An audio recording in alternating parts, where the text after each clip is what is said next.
Today we're talking the Edge of Eternities precons, and one of them has a lot of sweet reprints in it. Let's get into it. Alright, we've got two precons for this standard set coming out. Not the typical 4, not the 5 we got in Tarkir. 2, and we've got a Jund deck and a Jeskai deck. One is called World Shaper. It's all about lands and getting your lands in the graveyard and recurring them. And the other one is called Counterintelligence, and it's all about putting charge and +1/+1 counters on all of your artifacts and creatures. Both seem really neat. Looking through the list, there's a lot of good synergy. I think Wizards has done a really good job in the last few years of making decks that do play very well as a coherent deck together, unlike the old Zendikar ones. I think these deck lists look really solid, but let's go by the numbers and break them down and see what's up. We're going to kick things off with World Shaper, the Jund deck, and this deck has $75 worth of singles value going for it.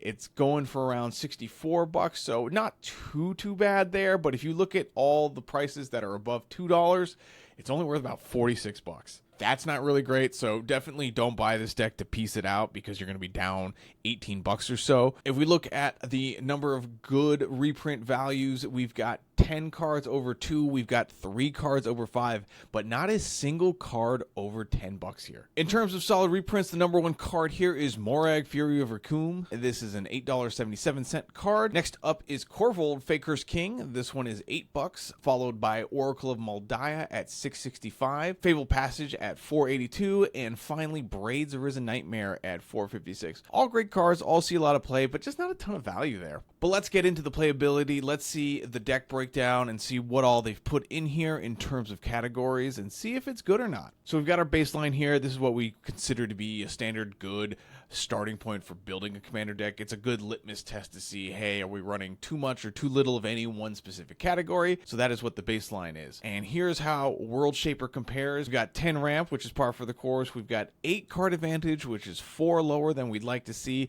We've got 6 targeted removal, which is 6 less, so about half of what we'd like to see.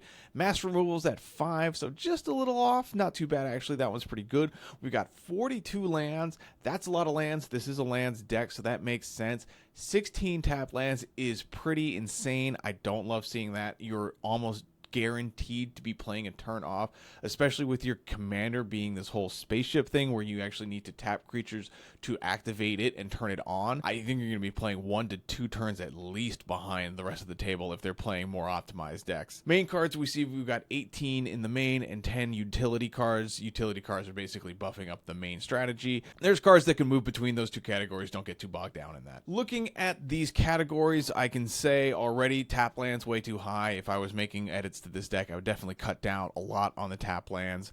They have slow fetches in here. I definitely just put regular fetches in here. You can get them on the cheap because of MH3 right now, so I would do that. Ramp, I'd bump up a little bit. You are a landfall deck. You want to be doing things, and you want to have a lot of lands out in front of other people, so I would say, 1 to 2 more ramp spells would be great. Card draw is probably okay. You got other value engines that you can use instead of card draw. I'd still probably bring up 1 or 2, but it's kind of fine. Targeted removal, it's okay being this low. We're definitely sacrificing that in lieu of having more lands and trying to execute our strategy. So you're definitely trying to be the problem, not answer it. Just understand that this style of deck, you're basically trying to get all of your lands into the graveyard for value. There's little value pieces here that will let you incrementally do things as you sack those lands. And then you want to get them all back onto the battlefield because, you need mana to cast things and do stuff. So that's the premise of this deck, and those are the changes I would make. Overall, this deck is fine. It's going for like $60 right now. I think that's going to come down a decent bit. I wouldn't buy this deck above MSRP, really. It's a totally passable lands deck. Obviously, if you like the whole mechanic and you think the spaceship is sick, then yeah, go nuts. But I wouldn't pay more than MSRP for this. I think it's a very average deck. There's nothing crazy going on here.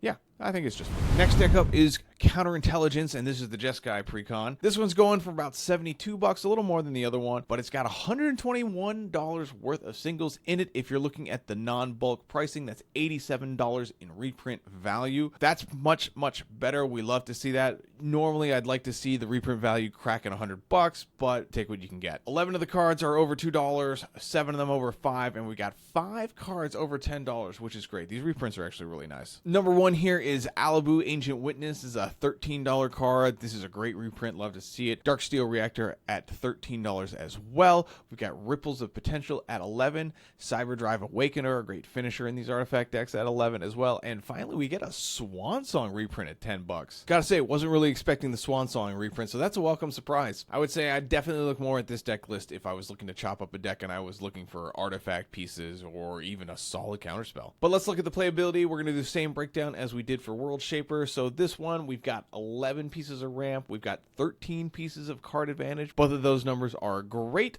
We've got 6 pieces of targeted removal. Again, really light on the targeted removal in both of these decks. Mass removal is only 3. That's okay. It's not great. Maybe I add one more piece to this. Based on the deck list, you are trying to build a huge board state and put counters on it, so I can see why they didn't go super hard into the mass removal. Makes sense. This one, again, though, we're rocking 40 lands. This is a lot of lands, and 14 lands are tapped. Just super slow. You're definitely going to be playing a turn behind. With the whole station mechanic, you're definitely going to be playing, again, 1 to 2 turns behind. I would definitely rectify that if I were building this deck and take out a good chunk of these tap lands. It's just not worth it. Main utility stuff, it's pretty intermixed here. Everything is putting counters and making bodies, so it seemed like a solid mix when I was going through the list. I don't have any comments on that. I think it's totally fine. Again, I think this deck is going to play pretty decently well together. I think all the pieces that they both made for the deck and curated for it as well from reprints are very solid. I would just update the lands immediately if you're looking to play this precon, as it will just be slow. Final thoughts on this list. I think the spaceship actually looks sick, and I am really excited about it. I'm personally not going to build it because I have way too many counters matters decks already. I don't want to justify another one. I am preferential to this list, although I think both of them will play equally fine. But if I had to choose one to snag, I would definitely snag this one based on reprint value alone. I would add a couple pieces of proliferation, as you've already got enough token generation and counter dissemination. I would just add proliferation and just say a lot of big friggin' words all at once, so your mouth garbles them all up, and you have to do this take like 4 times. Anyways, that's all I got for you. I think these are 2 solid deck lists. I do like them overall. I just think they're too slow. I wish we had 4 because I'm a fan of spaceships, and I would have loved 2 more decks featuring spaceships, but that's just me. What are you guys' thoughts on them? Let me know in the comments below, and I'll see you guys in the next one. Bye.